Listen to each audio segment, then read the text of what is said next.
Welcome today's class on morphology of angiosperms. What is morphology?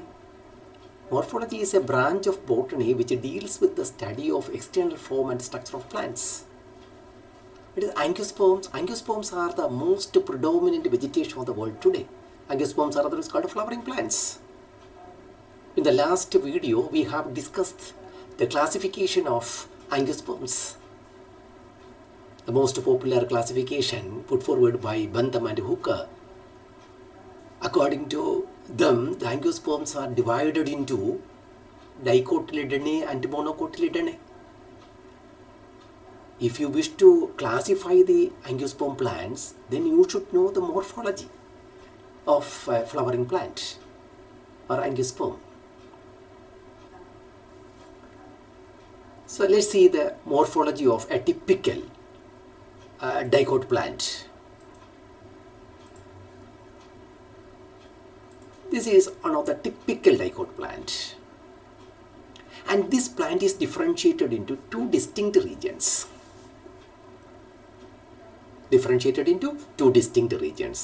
What are they? The parts of plant seen below the surface of the soil is called a root system. And the parts of plant seen above the surface of the soil is called a shoot system. Right? Root system and shoot system. Roots are always positively geotropic. And they are negatively phototropic. The normal function of the root is fixation and absorption. The root system fixes the plant into the soil and it absorbs water and minerals from the soil. The parts of plant seen above the surface of the soil is called shoot system, and it consists of stem, leaves, flowers, fruits, etc. We can take one by one. What is root system? There are two types of root system. One is called taproot system and another one is called adventitious root system. The root system or the root, it lacks nodes and internodes and usually green color. In which part of the seed develops into roots or root system? In the case of dicot, the radicle of the embryo grows vertically downwards into the soil and it establishes as a root system. That type of root system is called taproot system. And it is one of the characteristic feature of dicot plant. And another type of root system is called adventitious root system. Some authors, they say that there are three types of root system: taproot system, fibrous root system, and adventitious root system. See, this is taproot system. I told you earlier, it is the characteristic feature of dicot plant. During the germination of dicot seed, the radicle of the embryo comes out from the seed coat and it grows vertically downwards into the soil and it establishes. And the direct prolongation of the radicle that forms the primary root.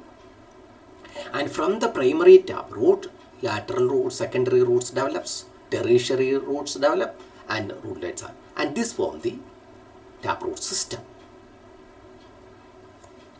But in the case of monocot, you can see fibrous root system, and it is one of the characteristic feature of monocot plant. During the germination of monocot seed, even though the radicle develops, but after a few days, it perishes or dries off. And then from the base of the seedling, a cluster of fiber-like roots develops. And such a root system is called fibrous root system, and it is the characteristic feature of monocot. In this way, this is also, it is not the direct prolongation of the radicle, and that is why this root is also advantageous in nature. What is advantageous roots?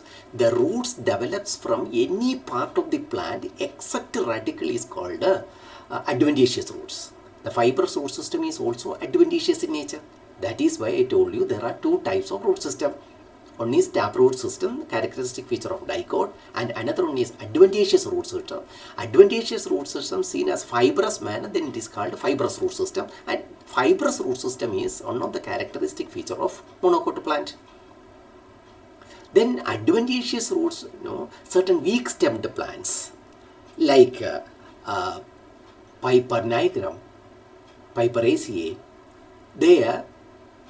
these weak stemmed plant from the nodal region of the stem to produce a certain roots which helps to climb on the supporting plant, and such roots are called advantageous root.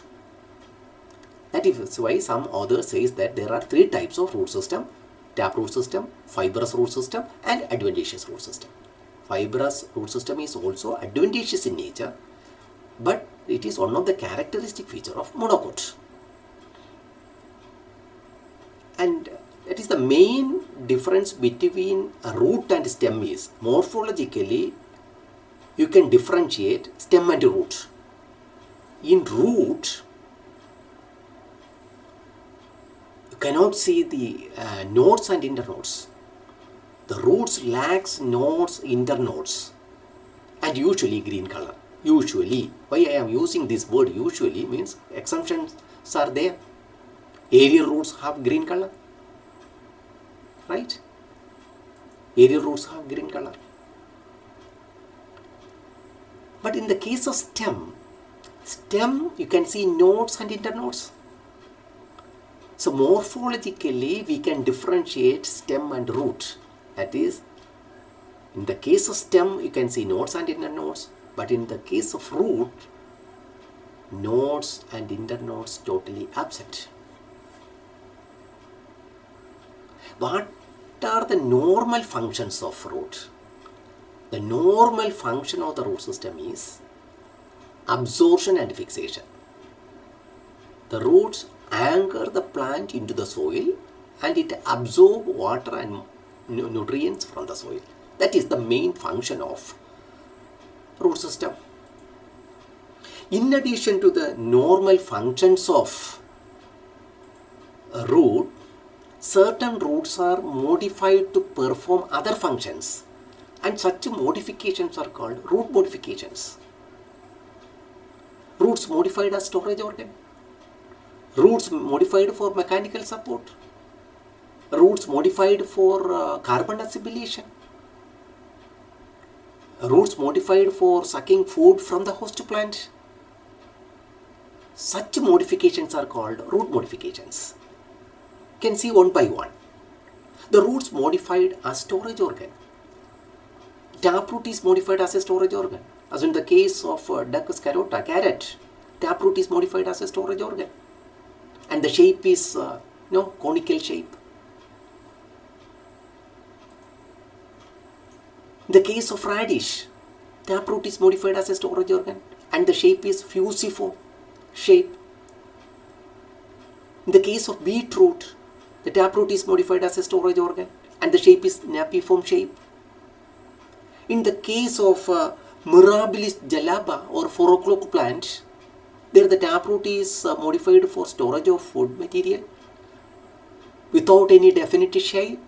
Then it is called tuberous root. See, taproot is modified as storage organ. Then adventitious root is modified as a storage organ. As in the case of sweet potato, adventitious roots. The roots develops from the nodal region of the stem and it store food materials without any definite shape and all. Such roots are called tuberous roots.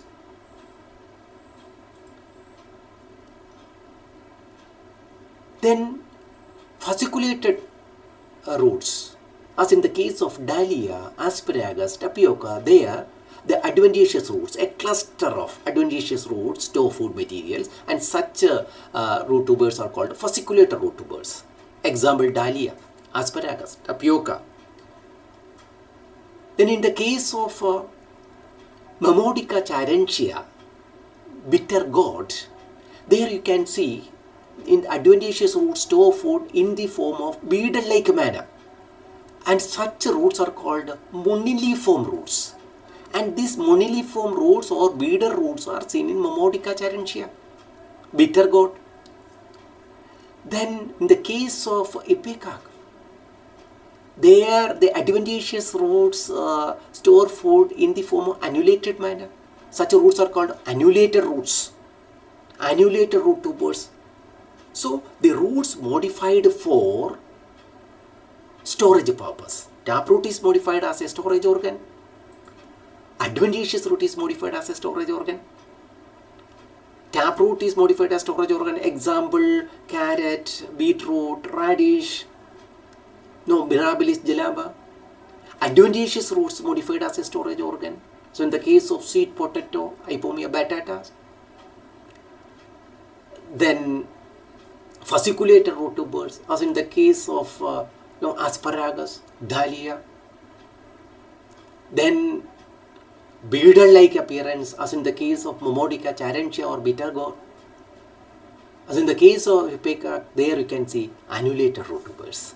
So the roots modified for storage purpose. Okay, could you follow me? So with this we can stop today's class. The next video we can see the roots modified for mechanical support, roots modified for carbon assimilation, roots modified for sucking roots from the host plant. So we can see in the next class. Okay, thank you very much.